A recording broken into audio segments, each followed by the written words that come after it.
오늘 함께 읽은 말씀을 가지고 그럼에도 불구하고 라는 제목으로 말씀을 함께 나누도록 하겠습니다. 오늘은 먼저 그림 하나를 보여드리면서 설교를 시작하도록 할게요. 여러분들은 이 그림을 보시면 뭐가 제일 먼저 떠오르십니까? 올림픽이죠.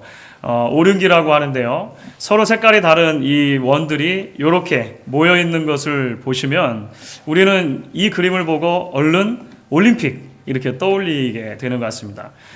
서로 다른 대륙에서 온 여러 사람들이 함께 모여서 정정당당하게 이제 스포츠 경기를 하는 그런 올림픽 정신이 이 그림에 들어있고, 그래서 우리는 이런 모습을 볼 때마다 올림픽을 생각한다라고 하는 것이죠. 작년도인 2012년에도 하계 올림픽 있었습니다. 올림픽 기간 동안에 있었던 일인데요. 저희 집에 잠시 놀러 왔던 2살짜리 꼬마 아이가 있었어요. 2살짜리 꼬마 아이가 놀러 왔다가 마침 TV에서 올림픽 중계 방송을 이렇게 해주고 있는 것입니다. 중계 방송이 쭉 나오면 그 TV의 한쪽 구석에 저런 오륜기가 이렇게 그려져 있고 계속 이제 올림픽 방송을 하지 않습니까? 2살짜리 아이가 그것을 보더니 이렇게 얘기하는 겁니다. 아빠 차, 아빠 차. 아유, 벌써 짐작하신 분들이 있으시네요. 처음에는 이 아이가 왜 아빠 차라고 하는지 잘 몰랐어요. 그런데 이제 그 아빠가 가지고 있는 차의 모델이 뭔지를 생각해 보니까 바로 이거였죠. 2살짜리 아이는 올림픽이 뭔지 전혀 모르잖아요. 모르니까 원이 이제 이렇게 옹기종기 모여 있는 모습을 보고서 아빠 차, 아우디 차를 떠올린 것이라고 하는 것입니다. 그래서 올림픽 그 오륜기만 보면 저는 그때 그 아이가 이야기했던 아빠차 이야기가 자꾸 생각이 나는 것 같습니다. 5개의 원이 이렇게 서로 연결되어 있는 모습을 보고 올림픽을 떠올리든지, 아니면 원 4개가 이렇게 모여 있는 것을 보고 아빠차를 떠올리든지, 사실 이 모든 것들은 상징이라고 하는 것과 관계가 된 것입니다. 그렇죠? 상징. 그러니까 원 5개 자체가 올림픽은 아닙니다. 원 4개 자체가 차는 아니에요.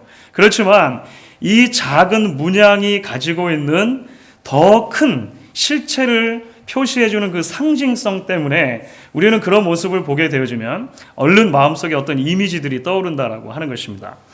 오늘 하나님께서도 이스라엘 백성들에게 말씀하시면서 하나의 상징을 사용하십니다.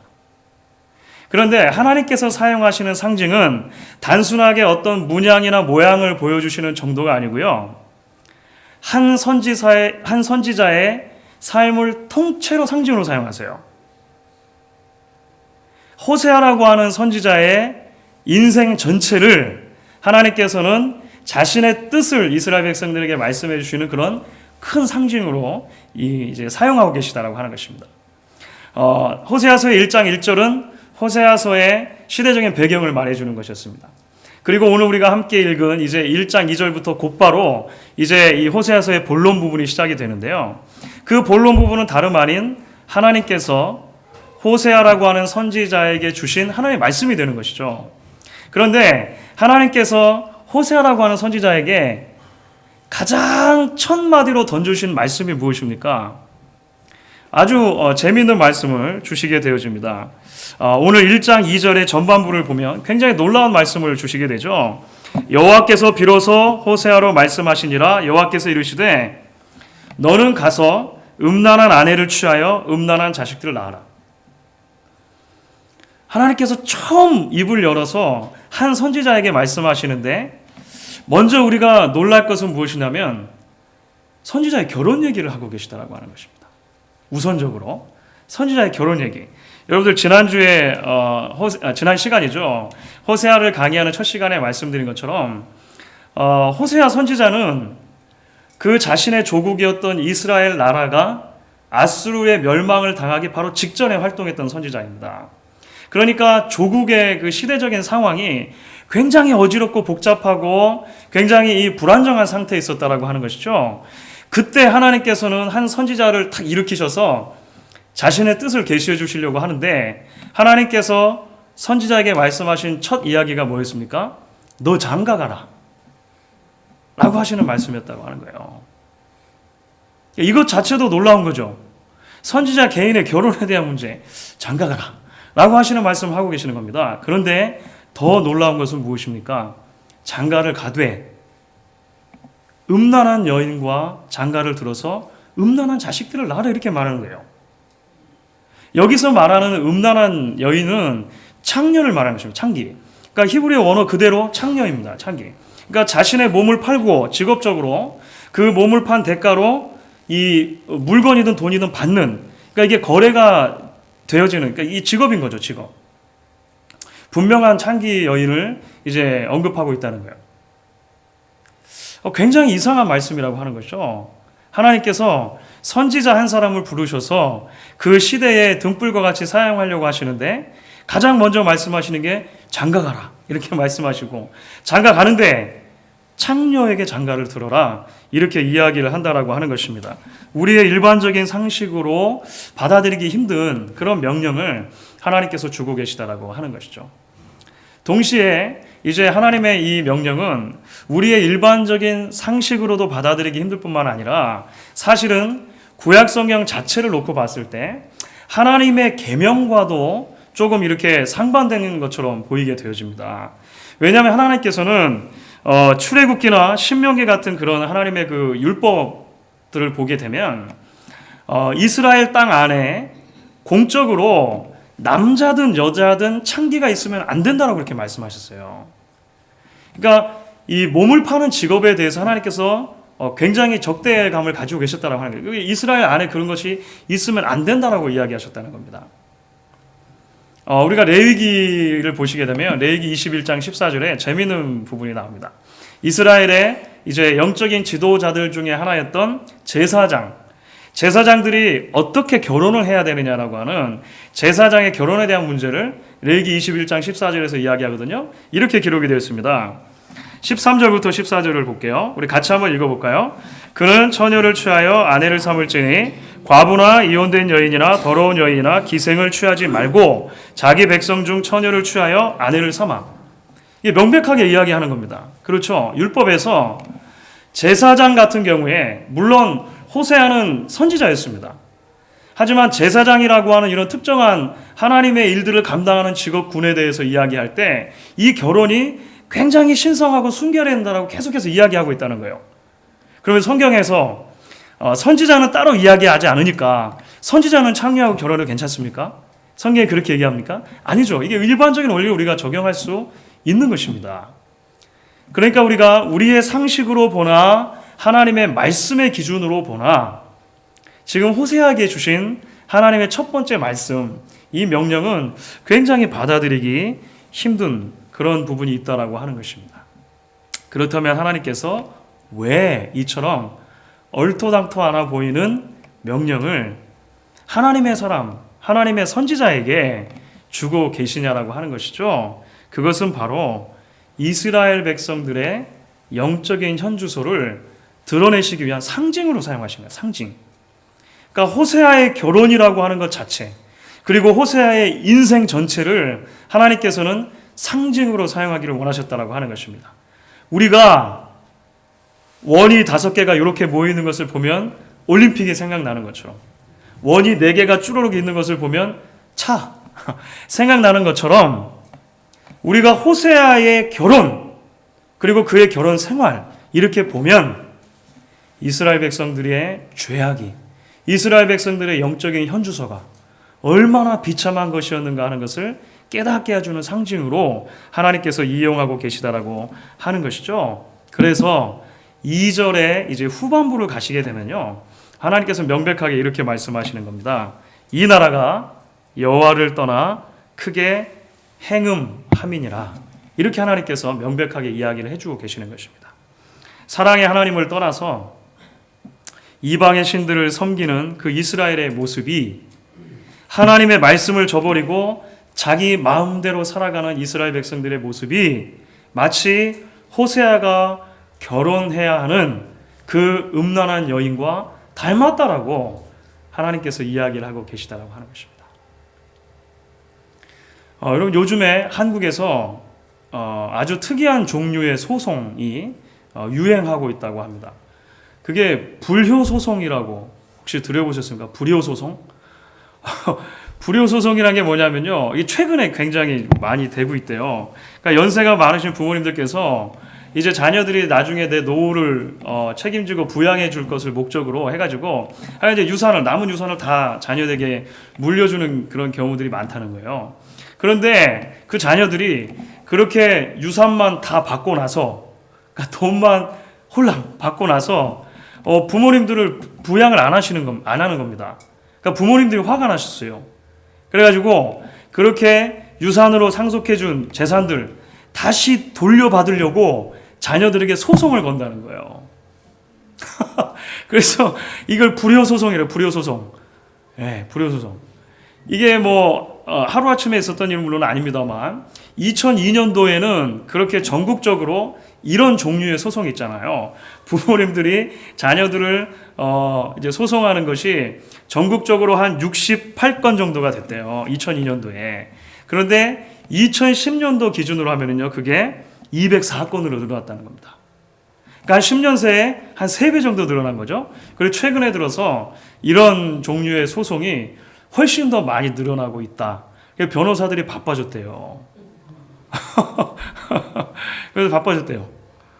그러니까 평생토록 고생해서 먹여주고, 입혀주고, 교육시켜주고, 시집 장가 보내주고, 나중에 유산까지 다 물려줬는데 그 은혜를 갚을 줄 모르는 자식들의 비상식적인 행동을 부모님들이 이제 일어서셔가지고 소송이라고 하는 방법으로 이렇게 이야기를 하시는 겁니다. 여러분, 하나님께서 하나님의 사람이었던 호세아에게 창녀인 고멜과 결혼해라 라고 말씀하시는 것은 바로 이런 효과가 있는 것이죠. 하나님께서 지난 세월 동안 얼마나 이스라엘 백성들을 사랑하시고 돌봐주셨냐라고 하는 것입니다. 하나님께서 정말 불가능해 보이는 것 같은 사랑을 이스라엘 백성들에게 주지 않으셨냐라고 하는 거예요. 그런데도 불구하고 하나님의 백성들이 여전히 하나님만을 온전한 마음으로 섬기지 못하고 딴 마음을 먹느냐라고 하는 것입니다. 그러니까 일종의 하나님의 불효소송이죠. 호세아의 삶을 통해서 하나님께서 거꾸로 이렇게 이야기를 하시는 겁니다. 애굽의 노예로 살아가던 민족을 하나님 구원해 내셨어요. 그들에게 무슨 사랑할 만한 자격이 있어서 보내주셨습니까? 신명기 7장에는 그렇지 않다라고 명백하게 이야기합니다. 오직 하나님의 사랑하심을 인해서 그들을 구원해 주셨어요. 광야 40년을 지나는 동안 어땠습니까? 전무후무한 방법이죠. 이 땅에 발딛고 살아가는 사람들이 들어보지도 못한 거 만나. 여러분, 그래서 만나라고 하는 이름의 뜻이 뭐죠? 마나. What is this? 웜에 이게 뭐단가? 저희 시골 사투리로 하면 그런 거죠. 이게 도대체 뭐지? 전혀 이게 듣지도 보지도 못한 것이 하늘에서 내려오니까 이스라엘 백성은 그렇게 얘기했던 거예요. 그게 만나가 된 것입니다.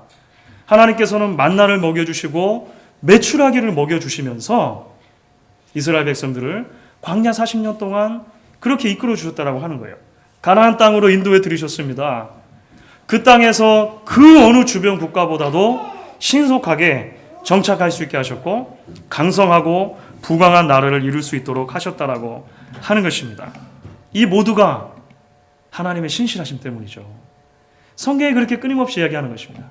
이 모두가 하나님의 사랑과 하나님의 신실하심 때문이었다라고 하는 것입니다. 그런데 이스라엘 백성들은 신실하지 않았다는 것입니다. 이스라엘 백성들은 그 수많은 세월 동안에 하나님의 그들을 사랑하셨던 그 큰 사랑을 받았음에도 불구하고 그것을 자꾸 잊어버렸다는 거예요.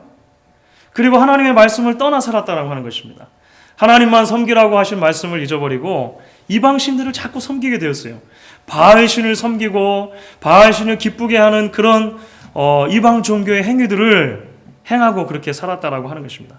하나님을 예배하지 않은 것은 아닙니다.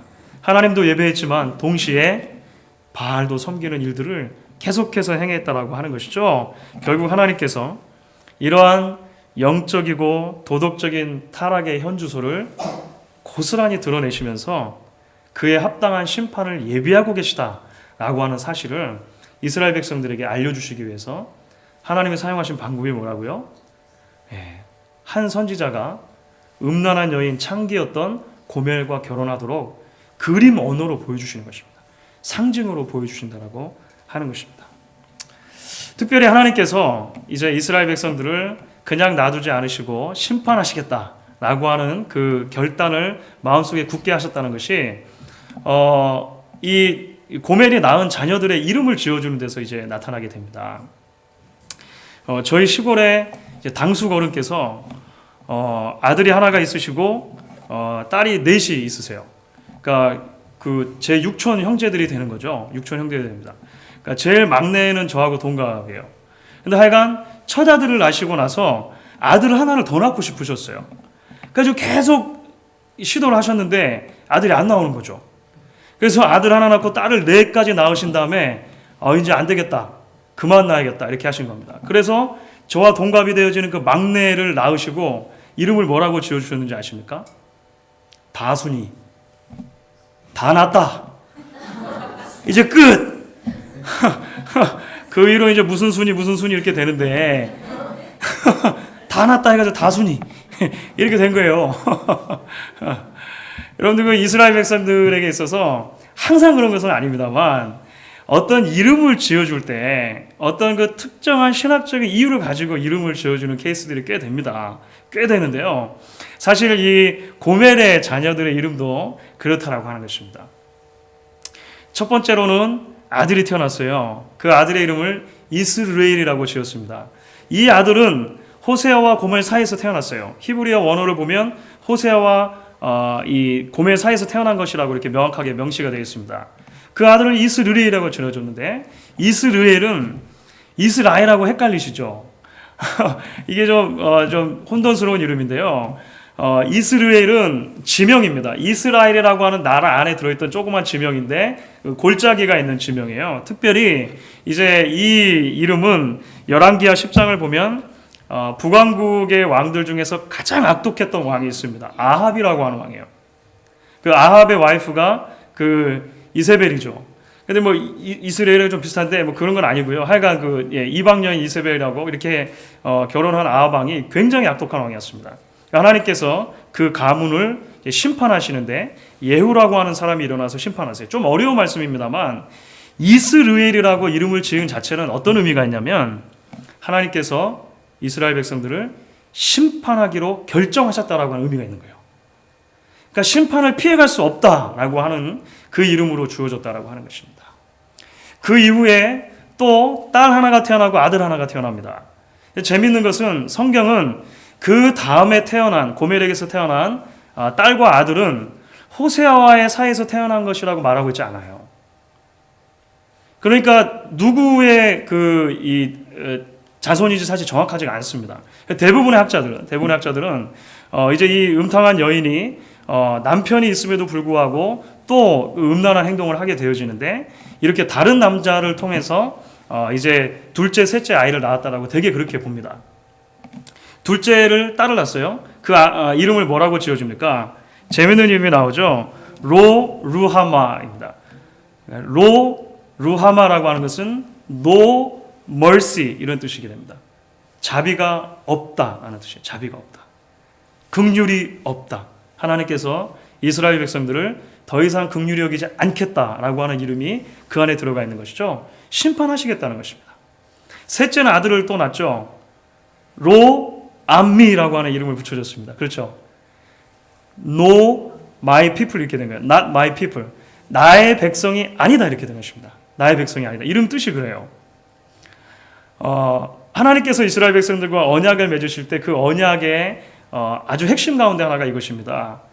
나는 너희의 하나님이 되고 너희는 나의 백성이 된다는 것입니다. 이거 굉장히 중요한 거예요. 아브라함 때부터 언약을 계속 맺어가실 때 하나님의 언약 체결에 아주 중요한 핵심 중에 하나가 이 문구입니다. 나는 너희들이 하나님이 되고 너희들은 나의 백성이 된다. 그런데 하나님께서는 로 암미 not my people 더 이상 나의 백성이 아니다. 이렇게 이스라엘 백성들에게 선언을 하고 계시는 거죠. 이제 언약은 끝났다. 언약이 파괴됐다. 하나님의 심판을 피할 수 없다. 이렇게 이야기를 하고 계시다라고 하는 것입니다. 결국 하나님의 심판이 여러분 어떤 모양으로 나타나게 됩니까? 이스라엘 백성들을, 이스라엘 나라 전체가 아수르라고 하는 이방 나라에 완전하게 멸망하게 되는 일이 있게 된다라고 하는 것입니다. 이제 얼마 지나지 않아서 그런 일이 있게 돼요. 백성들은 죽임을 당하거나 끌려가게 되어집니다. 포로로 끌려가게 되어집니다. 나라는 주권을 잊어버리고 완전히 멸망하게 되어지는 그런 일이 있게 된다라고 하는 것이죠. 그 비참한 심판의 불행이 누구 탓입니까? 백성들이 스스로 자초한 것이다. 하나님께서 이제 호세아가 결혼하는 그 사건을 통해서, 그 호세아의 결혼이라고 하는 상징을 통해서 이러한 모습들을 계속해서 이야기를 해주고 계시다라고 하는 것입니다. 그런데 사랑하는 성도 여러분, 우리는 계속되는 이야기 속에서 또 하나의 놀라운 점을 발견하게 되어집니다. 그것은 무엇이냐면, 하나님께서 이처럼 아주 강력한 심판의 메시지, 하나님의 진노를 이렇게 강력하게 이야기하시고 나서 곧바로 이어서 하나님의 구원의 메시지를 선포해 주고 계시다는 거예요. 이게 사실 놀라운 것이죠. 더 이상 하나님께서 긍휼을 베풀지 않겠다, 더 이상 이들을 하나님의 백성으로 여기지 않겠다라고 선언하시지 않습니까? 그런데 곧바로 이어서 하나님께서는 우리에게 이런 말씀을 전해주고 계십니다. 먼저 1장 10절을 한번 읽어볼게요. 우리 같이 한번 한 목소리로 읽겠습니다. 1장 10절의 말씀입니다. 그러나 이스라엘 자손의 수가 바닷가의 모래같이 되어서 측량할 수도 없고 셀 수도 없을 것이며, 전에 저에게 이르기를 너희는 내 백성이 아니라 한 그곳에서 저희에게 이르기를 너희는 사신 하나님의 자녀라 할 것이라. 곧바로 따라 나오는 메시지입니다. 2장 1절입니다. 2장 1절. 2장 1절은 어떻게 이야기합니까? 다시 한번 읽습니다. 너희 형제에게는 암미라 하고 너희 자매에게는 루하마라 하라. 그러니까 이게 참 놀라운 선언입니다. 사실 이런 거죠. 나는 너희를 절대 용서해 줄 수 없어. 하지만 용서해 줄게. 곧바로 말씀하시는 거잖아요. 그죠? 나는 여러분들을 절대 용서할 수 없습니다. 반드시 심판이 있을 것입니다. 그러나 용서해 주겠습니다. 바로 이어서 이렇게 말씀을 하신다라고 하는 것이죠. 그런데 사랑하는 여러분 아십니까? 이것이 바로 하나님께서 우리를 사랑하시는 사랑의 방법이라고 하는 것입니다. 우리가 이해할 수 없는 하나님의 놀라운 사랑의 메시지가 여기에 담겨져 있다라고 하는 거예요. 마치 사랑의 눈이 멀어버린 것처럼 하나님께서 당신의 백성을 사랑하시는 것을 멈출 수가 없었다라고 하는 것입니다. 하나님께서는 단지 우리에게 그래, 너희가 나를 버렸으니까 나도 너희와 앞으로는 절대 상종하지 않겠다. 나 없이 얼마나 잘 살아가는가 보자. 로암미, 로루하마. 자비도 없는 백성, 하나님의 백성이 아닌 백성. 이렇게 선포하는 것으로 끝나지 않는다라고 하는 것이죠. 하나님의 사랑은 그럼에도 불구하고의 사랑이라고 하는 것입니다. 오늘 우리 설교 제목이 되는 것이죠. 그럼에도 불구하고의 사랑. 여러분, 호세아에게 음란한 여인과 결혼하라고 말씀하셨습니다. 1차적으로는 이스라엘 백성들의 영적인 상태, 현실이 호세아가 결혼하려고 하는 그 음란한 여인과 같다라고 하는 것을 보여주셨다라고 말씀하셨죠. 말씀을 드렸습니다. 바로 이스라엘 백성들의 영적인 현재가 고멜과 같다는 것이죠. 하지만 이 사랑의 이야기에 또 하나의 상징이 담겨 있죠. 이 결혼의 이야기에 또 하나의 상징이 담겨져 있는 것입니다. 그럼에도 불구하고 호세아가 고멜과 결혼해야 했던 것처럼 나중에 보면요, 고멜이 또 도망가요. 그러면 호세아는 가가지고요, 돈을 주고 사와요. 이게 나중에 우리 3장에서 살펴볼 건데요. 호세아는 그럼에도 불구하고 계속해서 이 고멜을 사랑하는 것이죠. 이 그림 언어를, 이 상징을 통해서 하나님께서 우리에게 보여주시려고 하는 것이 무엇입니까? 하나님께서 당신의 백성들을 이 호세와 같이 사랑하신다는 거죠. 사랑해 주시겠다라고 하는 의지의 표현이라고 하는 것입니다. 사랑하는 성도 여러분, 우리 자신들만 놓고 살펴보면 우리 중 누가 하나님의 사랑을 받을 만한 자격이 있다라고 말할 수 있습니까? 우리 중 누가 하나님의 구원을 떳떳하게 받아들일 자격이 있느냐라고 하는 것입니다. 우리가 다 얼마나 연약한 사람들이고 죄인들이냐고 하는 것이죠. 범죄한 이스라엘과 같이 음란하게 이 시대의 온갖 우상들을 섬기고 살았던 우리가 아니냐라고 하는 것입니다. 하나님의 은혜를 받을 때는 무엇인가 우리의 영혼이 상승해가는 것처럼 보이다가도 조그마한 일에 우리의 마음이 다치고 나면, 상처를 입고 나면 하나님의 말씀을 향해서, 우리의 형제 자매들을 향해서 마음을 금방 닫아버리고 마는 우리가 아니냐라고 하는 것이에요. 때로 열심히 살아가는 것처럼 보이는 우리의 열심조차도 우리의 욕심이라고 하는 다른 우상이 반영되어지고 있지는 않느냐라고 하는 것입니다. 우리가 그렇게 죄 가운데 살다가 죄 가운데 죽을 수밖에 없는 그것에 너무나 익숙해져 버린 모습이 바로 우리들의 모습이 아니냐라고 하는 것이죠. 그런데 하나님께서 우리를 사랑하신다라고 하는 것입니다. 우리를 사랑하시되 포기하지 않으시고 끝까지 사랑하신다라고 하는 것이죠. 하나님께서는 그 사랑을 이미 우리에게 무한한 극대치로 보여주셨습니다. 그것이 어디서 나타났습니까? 예수 그리스도의 십자가에서 이미 나타났죠. 우리가 전혀 하나님의 사랑을 받을 만한 자격이 없었음에도 불구하고 하나님께서는 예수님을 우리에게 보내주시고 그 안에서 우리를 구원해 주기로 작정하신 것입니다. 사실은 호세아 선지자를 통해서 주신 그 사랑의 메시지, 이스라엘 백성들을 심판하시지만 다시 구원하시고 회복하실 것이라고 하는 메시지는 어떻게 보면 모든 민족을 구원하시기 위해서 하나님께서 우리에게 마련해 주신 구원의 방편, 예수 그리스도의 십자가를 미리 보여주는 예표라고 할 수 있는 것이죠. 여러분, 우리가 십자가를 통해 발견하는 것이 무엇입니까? 여러분, 우리가 십자가를 볼 때 왜 예수님이 거기에 달려 돌아가셔야 하느냐라고 하는 것이죠. 때로 우리는 하나님이 사랑의 하나님이라면 우리가 아무리 죄를 많이 졌어도 그냥 죄를 덮어주시면 될 것 아닌가, 그냥 죄 없음, 무효 이렇게 해주시면 될 것 아닌가 생각하게 될 때도 있는 것 같습니다. 하지만 하나님은 사랑의 하나님이심과 동시에 공의의 하나님이시죠. 그러니까 심판을 피해갈 수 없는 것입니다.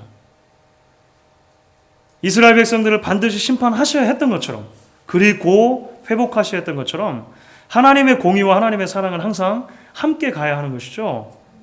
우리 죄인들을 구원하시기 위한 하나님의 지혜로운 방편은 무엇이었냐면 우리의 죄를 다른 누군가가 지고 가도록 하신 것입니다. 그 예수 그리스도의 십자가죠. 십자가에서 우리는 우리를 향하신 끝없는 하나님의 사랑과 그럼에도 불구하고 죄를 반드시 해결하고 마셔야 하는 하나님의 공의를 함께 보게 되어지는 것입니다. 그 사랑과 그 은혜로 인해서 오늘 우리가 하나님의 백성들이 되어졌다라고 하는 것이죠. 여러분, 우리 죄만 놓고 보면 우리가 하나님의 긍휼하심을 받을 자격이 있습니까? 우리 전부 다 루하마예요. 그렇죠? 우리 자신만 놓고 보면 우리가 하나님의 백성이라고 불릴 자격이 있습니까? 우리 전부 다 로암미죠. 그런데 예수 그리스도 안에서 우리를 사랑하신 하나님께서 우리를 하나님의 긍휼을 받은 백성으로, 하나님의 백성으로 삼아주셨다고 하는 것입니다. 여러분, 이 놀라운 진리가 사실 신약 성경에도 그대로 나타나 있는데요. 베드로전서입니다. 베드로전서 2장 9절과 10절인데요. 이미 우리가 이전에 베드로전서 살펴보면서 살펴봤는데, 여러분 사실 한번 이 베드로전서 2장 9절과 10절에 나오는, 특별히 10절에 나오는 언어들을 주목해서 보시면 좋겠습니다. 함께 읽어보도록 하겠습니다. 오직 너희는 택하신 족속이요 왕같은 제사장들이요 거룩한 나라요 그의 소유된 백성이니 이는 너희를 어두운 데서 불러내어 그의 기이한 빛에 들어가게 하신 자의 아름다운 덕을 선전하게 하려 하심이라. 너희가 전에는 백성이 아니더니 이제는 하나님의 백성이요 전에는 긍휼을 얻지 못하였더니 이제는 긍휼을 얻은 자니라. 여러분, 호세아의 언어 그대로죠. 이전에는 루하마였는데 이제 루하마가 됐다는 것입니다. 긍휼을 얻지 못했는데 긍휼을 얻었다는 거예요. 이전에는 로암미였는데 하나님의 백성이 아니었는데 이제 암미가 됐다.